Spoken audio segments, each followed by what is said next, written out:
Hello' ৰাইজ, কি খবৰ? সকলোকে মোৰ পেজটোলৈ স্বাগতম জনাইছোঁ আৰু আজি ৭৯ সংখ্যক স্বাধীনতা দিৱসৰ শুভেচ্ছা জনালোঁ।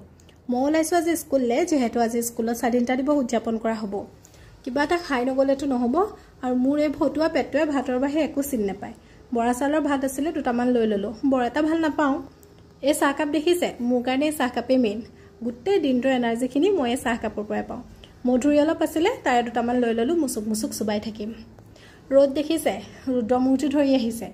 আজি ৪-৫ দিন ৰ'দৰ চেহেৰাই দেখা নাছিলোঁ। আজি গম পালোঁ ভালকৈ জ্বলাব। আহি মই স্কুলৰ সন্মুখভাগ পালোহি। আজি আমাৰ অনুষ্ঠানটো স্কুলৰ ফিল্ডত অনুষ্ঠিত কৰা হৈছে।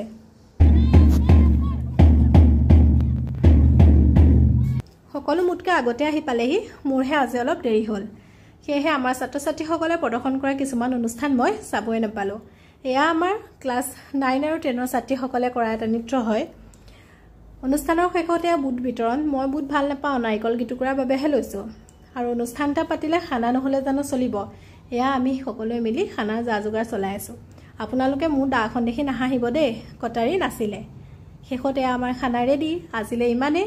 আপোনালোকে যদি মোৰ ভিডিঅ'টো ভাল পালে লাইক কৰিব, শ্বেয়াৰ কৰিব আৰু মোৰ পেজটো ফ'ল' কৰি দিব।